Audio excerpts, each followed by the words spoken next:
Good morning students, my self Vicky Tiwari और आप सभी देख रहे हैं हमारा ये चैनल। और आज का हमारा जो टॉपिक है वो आपको बोर्ड पे दिख रहा होगा, current and current density. Students, आज हम इस टॉपिक में क्या सीखने वाले हैं? बहुत ही सिंपल, कोई डेफिनेशन नहीं बताने वाला मैं आपको इसमें, क्योंकि बहुत इजी है वो। मैं ये बताना चाहूंगा कि जो फॉर्मूले हम करंट और करंट डेंसिटी में हम यूज करते हैं उनको और किस किस तरीके से हम समझ सकते हैं, साथ ही उनको कैसे हम अप्लाई कर सकते हैं।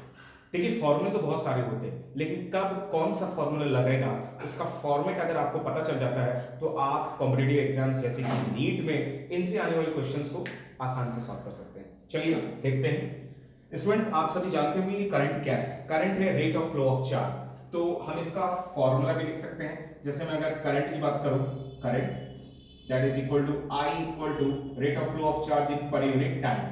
ये तो आपका एक जनरल इक्वेशन हो जाता है, जो कि डेफिनेट चार्ज एक डेफिनेट टाइम में हम फ्लो करते हैं। लेकिन अगर जो है इंस्टेंटेनियस आपको फाइंड करना हो किसी भी बहुत कम टाइम के लिए, तो हम उसको कर सकते हैं I is equal to D Q by D t. ठीक है, अब इससे रिलेटेड अगर आपको क्वेश्चंस बनाने हैं तो कैसे बन जाते हैं? ये फॉर्मूला आप तब यूज करते हैं जब आपको डायरेक्ट क्यू दिया हो, डायरेक्ट टी दिया हो, तो आप आई फाइंड कर लो। अच्छा, आप इसको इस तरह से भी कन्वर्ट कर सकते हैं, एन ई अपॉन टी। बोल सकता है कि किसी वायर से 1000-2000 इलेक्ट्रॉन बह रहे हैं, तो और टाइम जो है 2-3 सेकंड का है, तो कितना एम्पियर करंट फ्लो होगा, तो आप डायरेक्ट इसको यूज कर सकते हैं। लेकिन ये वाला जो है थोड़ा सा चेंज हो जाता है। I is equal to D Q by D t में हम इसको बोलते हैं differentiation of charge with respect to time.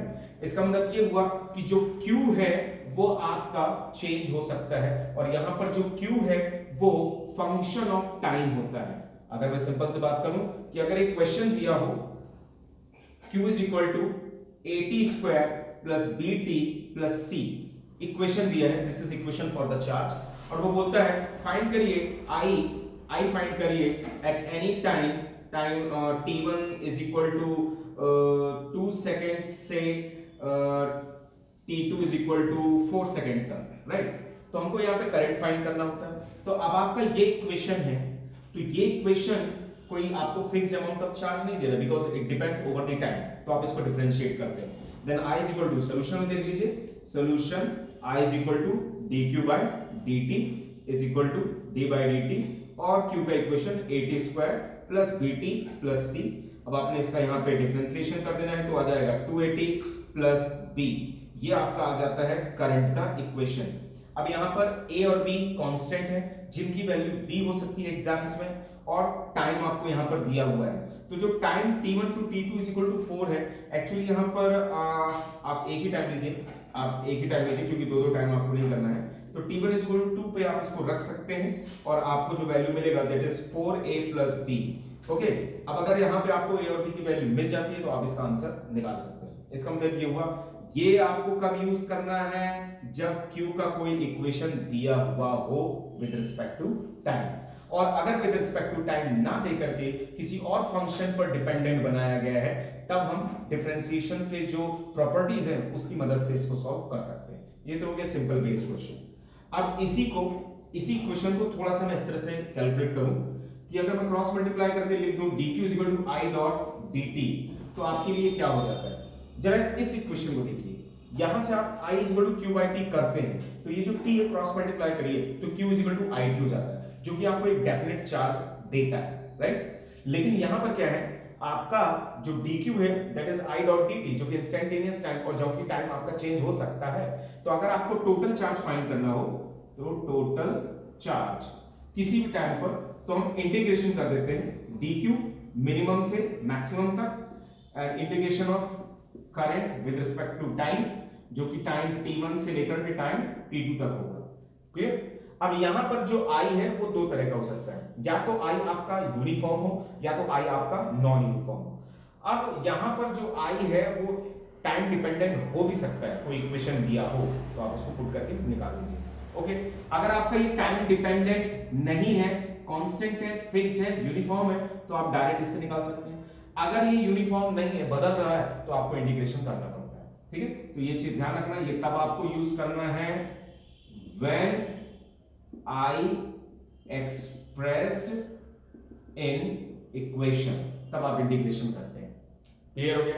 जैसे मैं अगर एग्जांपल लूं, I इज इक्वल टू है 3t स्क्वायर प्लस 4 ये दिया हुआ है इन टर्म्स ऑफ एम्पियर। अब बोलता है मुझे चार्ज फाइंड करिए when time t1 is equal to 2 seconds to time t2 is equal to 4 seconds. मतलब 2 सेकंड से लेकर 4 सेकंड तक करंट बहा है तो आपका टोटल चार्ज कितना हुआ होगा। आप इसको उठा करके यहां रख दीजिए। देन इंटीग्रेशन ऑफ dq से is q, then integration of I का वैल्यू है 3t स्क्वायर प्लस 4 और इनटू dt और टाइम t1 से लेकर के टाइम t2 हम इसको लास्ट में रख लेंगे। Then q is equal to integration कर दिया आपने तो आ जाएगा 3t cube by 3 and plus 4t and यहां पर t1 की वैल्यू यानी लिमिट आप लगा दीजिए। एक बार हो जाता है आपका 2 सेकंड और एक बार हो जाता है 4 सेकंड। अब आपके लिए आसान हो जाता है, यहां से 3 कट जाएगा t क्यूब। अब अगर आप t क्यूब में t का वैल्यू 4 रखते हैं तो आ जाता है 4 क्यूब प्लस फिर 4 रख दीजिए 4 इंटू 4 आ गया, माइनस करेंगे 2 क्यूब माइनस 4 इंटू 2 आ जाता है। क्लियर हो गया। तो स्टूडेंट्स ये रहा आपका आंसर 4 क्यूब 4 4 जा 16 16 4 जा 64 64 प्लस 4 4 जा 16 माइनस 8 ओके। तो अब आप यहाँ पे इसको जो है सॉल्व कर सकते हैं, आंसर निकालेंगे। That answer will come in terms of the Coulomb's. तो सिंपल था। अब ये तो आपको यहाँ पे समझना ही होगा कि इस इक्वेशन को कब यूज करते हैं, जब आपका Q इक्वेशन फॉर्म में दिया होता है। इसको आपको तब यूज करना होता है जब आप चार्ज फाइंड करते हैं और I आपका जो है वेरिएबल होता है, राइट। डायरेक्ट आप इससे भी निकाल सकते हैं लेकिन यहां पर आपको I कांस्टेंट दिया होता है, फिक्स्ड वैल्यू दी होती है। अब इसी पर बेस्ड आ जाता है ग्राफ। चलिए अब मैं यहां ग्राफ देख लेता हूं। ग्राफ के लिए थोड़ा सा आप यहां पर इसको देख लीजिए। मान के चलते हैं कि ग्राफ पर हम यहाँ पर सॉल्यूशंस बनाते हैं। माफ कीजिएगा आपको तरह तरह की आवाजें आ रही होंगी क्योंकि मैं एक मोहल्ले में रहता हूँ और मोहल्ले के आसपास बहुत सारे लोग भी रहते हैं तो गाड़ी घोड़े यहाँ से निकल रहे होंगे। इस सारी चीजों को इग्नोर करते हुए कि सिर्फ यहाँ पे ध्यान दीजिए थोड़ा सा। मान के चलिए ये आपका x एक्सिस है और यहाँ पे आपका y एक्सिस है। तो कभी कभी क्या होता है स्टूडेंट्स की आपको चार्ज और टाइम और करंट इन सब की मदद से ग्राफ भी बना हुआ मिलता है और जिससे आपको दी हुई क्वांटिटीज मिलती हैं और आपको बाकी चीज फाइंड करनी होती है। चलिए ये हमारा टाइम एक्सिस है। अब ये टाइम एक्सिस है, हो सकता है ये आपका चार्ज एक्सिस है, ठीक है। अब ये Q हो गया और ये T हो गया तो टाइम और चार्ज दोनों चेंज हो रहा है टाइम के साथ। तो मान के चलते हैं ये हो गया आपका T1 और ये हो गया आपका क्या T2। क्लियर हो गया। और ये हो गया आपका चार्ज की वैल्यू Q1 और ये हो गया आपका चार्ज का वैल्यू क्या Q2। तो आपका किसी टाइम पीरियड पर T1 पर आपका चार्ज का वैल्यू है पॉइंट A पर Q1 और चार्ज का वैल्यू है T2 पर Q2। इस पॉइंट को हमने बना दिया B और ये हमने यहाँ पे ग्राफ खींच दिया। अब इस ग्राफ में आपको A B पर वैल्यू दी हुई हो सकती है, यानी T1 दे सकता है T2 दे सकता है।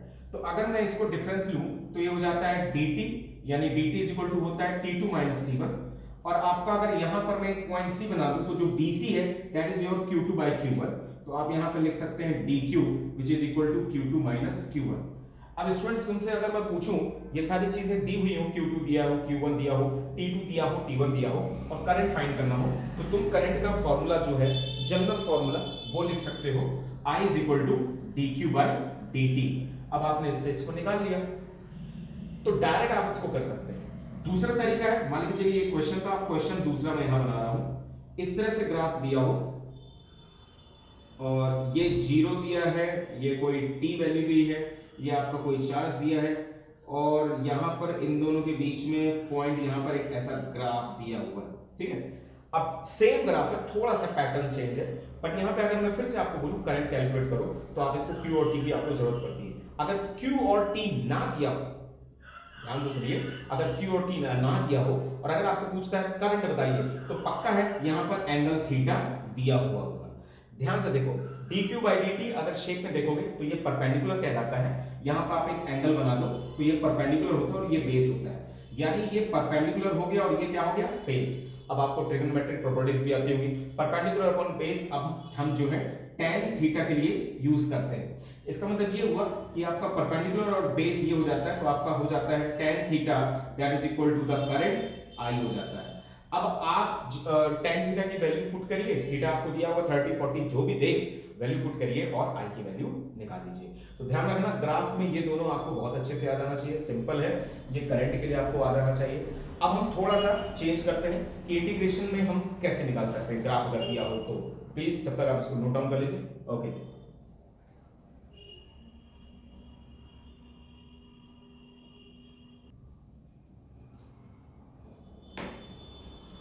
ओके स्टूडेंट्स, होप शायद आपने इसको नोट कर लिया हो। अब आगे देखते हैं। यहां पर आपको एक क्वेश्चन दे रहा हूं, है ना, जिसको आप समझिएगा डायरेक्ट। ये ग्राफ दिया है, ये टाइम है, और यहां पर आपका जो है करंट दिया है। अभी थोड़ी देर पहले हमने जो ग्राफ देखा था उसमें चार्ज यहां था, टाइम इधर था। अब हमने क्या किया है, टाइम इधर कर दिया है, करंट इधर कर दिया है। सीधी सी बात है, आपका ये जो करंट है हो सकता है टाइम के हिसाब से चेंज हो रहा हो, और हो सकता है टाइम के साथ कांस्टेंट हो। तो हम यहां पर इसको प्लॉट करते हैं इस ग्राफ में। मान के चलते हैं किसी टाइम t1 पर हमारा जो करंट है वो i1 है, राइट। किसी टाइम t2 पर हमारा जो करंट है वो i2 हो गया। तो ये जो पॉइंट A बना और ये जो पॉइंट B बना, आप यहां पर देखिए, आप इसको इस तरीके से ड्रॉ कर सकते हैं। पॉइंट A और B के बीच में आप एक लाइन खींच लीजिए। ओके, अब करंट जो है वो आपका कैसा है, चेंज हो रहा है। दैट मींस नॉन यूनिफॉर्म हो गया, यूनिफॉर्म करंट नहीं है। अब यहां पर आपका जो क्वेश्चन है वो क्या क्या बन सकता है। अगर मैं थ्योरेटिकली क्वेश्चन पूछूं तो मैं पहला ये पूछूंगा, क्या करंट कांस्टेंट है। आप देख सकते हैं लाइन ऊपर जा रही, करंट कांस्टेंट नहीं है। अगर करंट चेंज हो रहा है तो किस तरह से हो रहा है। देखिए, जैसे चेंज होता है यूनिफॉर्मली चेंज भी होता है, और एक होता है नॉन यूनिफॉर्मली चेंज। ग्राफ में ये स्ट्रेट लाइन कह रही है, चीख चीख के कह रही है कि जो करंट है ना वो यूनिफॉर्मली एक समान रूप से चेंज हो रहा है, यूनिफॉर्मली चेंज हो रहा है। तो अब हम इसमें क्या क्वेश्चन और कर सकते हैं, मैं आपसे पूछूंगा, अगर आपको करंट दिया है i1 i2 की वैल्यू, टाइम दिया है, तो बताओ भैया चार्ज कितना हो गया। तो आपका पॉइंट स्टार्ट हुआ यहां से और आपका पॉइंट खत्म हुआ यहां पर। अब आपको चार्ज निकालना है, तो चार्ज जब कैलकुलेट करेंगे तो आप यहां से ये पूरा निकाल सकते हैं, ठीक है। अब आपके पास ये पूरा ग्राफ आप देखिए, ये ग्राफ है, ये ग्राफ है, ये ग्राफ है, ये ग्राफ है, ये सारे ग्राफ आपको कैलकुलेट करने होते हैं। देखिए, अब हम इसके लिए क्या कर सकते हैं, ये वाला एरिया आपको कैलकुलेट करना होता है और ये वाला एरिया कैलकुलेट करना पड़ता है, क्योंकि हमारे पास फॉर्मूला है Q integration I dot dt। अगर मैं I डॉट dt की बात करूं तो आपका I इंटू डी टी है, I इंटू डी टी आपको एरिया ऑफ द ग्राफ देगा। तो ध्यान रखना है, यहाँ का एरिया A1 किया, यहाँ का एरिया A2 किया, तो आपको यहाँ का जो एरिया है वो देखिए, शेप देखिए, इस पॉइंट को नाम C दे दीजिए। ABC आपको एक ट्रायंगल दिख रहा है, तो 1/2 बेस इंटू हाइट कर दिया, ये आपका फॉर्मूला बन गया।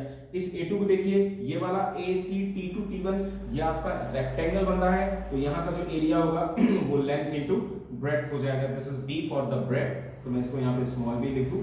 अब आप इनकी वैल्यूज निकालिए, तो आपको यहाँ पे ध्यान रखना होगा, this Q is equal to total area of graph. Graph का टोटल एरिया आपका चार्ज बता देगा, तो अब आप इसको कर दीजिए, then Q is equal to A1 plus A2, ठीक है। Then Q is equal to A1 हो जाता है आपका 1/2 बेस इंटू हाइट, A2 हो जाता है आपका लेंथ इंटू ब्रेड्थ। चलिए अब ध्यान से वैल्यू देखिए, B क्या है, इस ट्रायंगल ABC में बेस होगा आपका AC, B फॉर बेस, तो ये जो AC है ना आपका बेस हो जाता है, ठीक है। तो AC यानी T2 माइनस T1 करना पड़ेगा, राइट। तो मैं यहां पे इसको लिखता हूं T2 माइनस T1। अच्छा, H क्या हो गया, H होगा ट्रायंगल की बात कर रहे हैं, तो ट्रायंगल का हाइट हो जाता है BC। अब ये जो BC है तुम्हारा वो होता है I2 इंटू I1, तो आप यहां पे लिख देते हैं इसको I2 not into is minus I1, I2 minus I1 and plus length into breadth for the rectangle. तो रेक्टेंगल आपका ये रहा। अब रेक्टेंगल में आप ये देखिए, लेंथ हो गया आपका ये और ब्रेड्थ हो गया ये, ध्यान दीजिएगा आपका लेंथ एंड ब्रेड्थ। तो आप इसको करेंगे T2 माइनस T1 इनटू आपका ये वाला इसका called the breadth which is equal to the I1, यहां पे हमने इसको रख दिया। अब स्टूडेंट्स आप इसको यहां पर सॉल्व कर सकते हैं। अच्छा, इसका एक डायरेक्ट फार्मूला भी होता है ट्रेपेजियम का, तो ट्रेपेजियम का भी फार्मूला आप आराम से लगा सकते हैं, जो कि आपको इसी में बन जाएगा। अगर किसी को ट्रेपेजियम का फार्मूला नहीं आता तो टुकड़े टुकड़े में निकालेंगे तो कोई दिक्कत नहीं है, थोड़ा सा आपको इजी पड़ता है। ओके, अब आपने इस तरह से रख लिया। अब आपके पास जमाने की सारी वैल्यू दी होंगी, आराम से आप इसको कैलकुलेट कर ले जाएंगे, मुझे पूरा विश्वास है। आगे बढ़ते हैं स्टूडेंट्स। अब ग्राफ नंबर 2, चार्ज कैलकुलेट कर रहे हैं। हमारा जो हेडिंग हो जाएगा हम इसको लिख देते हैं चार्ज कैलकुलेशन। तो अभी उसका आपने एक क्वेश्चन देख लिया। अब देखिए दूसरा ग्राफ देखिए क्या होता है। जैसे मान के चलिए यहां पर एक ग्राफ दे दूं, ये करंट के लिए है, ये टाइम के लिए है। अगर ऐसा ग्राफ दे दिया है और यहाँ पे मैं थोड़ा सा इसको मिटा देता हूँ, यहाँ पे मैं T1 बनाता हूँ और यहाँ पे मैं T2 बनाता हूँ, तो अब देखो यहाँ पे स्ट्रेट लाइन है। अब यहाँ पे स्ट्रेट लाइन है तो करंट तो आपका चेंज हो नहीं रहा, करंट आपका ई जो है यूनिफॉर्म है, तो इसका जो एरिया है ये सीधा सीधा रेक्टेंगल है, और जो भी है आपको इसका फॉर्मूला एरिया का लगाना है, तो चार्ज हो जाएगा लेंथ इनटू ब्रेड्थ, तो आपका सीधा सीधा लेंथ में इतना होगा, ब्रेड्थ में इतना होगा, तो आपने लगाया T2 minus T1 into the length. जैसे कि स्टूडेंट्स मैंने आपको कहा है कि मैं एक मोहल्ले में रहता हूँ और यहाँ पर बहुत सारे लोग रहते हैं, तरह तरह की आवाजें आपको आ रही होगी, इग्नोर करिएगा प्लीज। ओके, तो आपका ये चार्ज आ जाएगा, आंसर आएगा कूलम में। दिए हुए ऑप्शन को टिक करिए और बकायदा नंबर 4 लीजिए। ओके, चलिए अब आगे आ जाते हैं क्वेश्चन नंबर 3।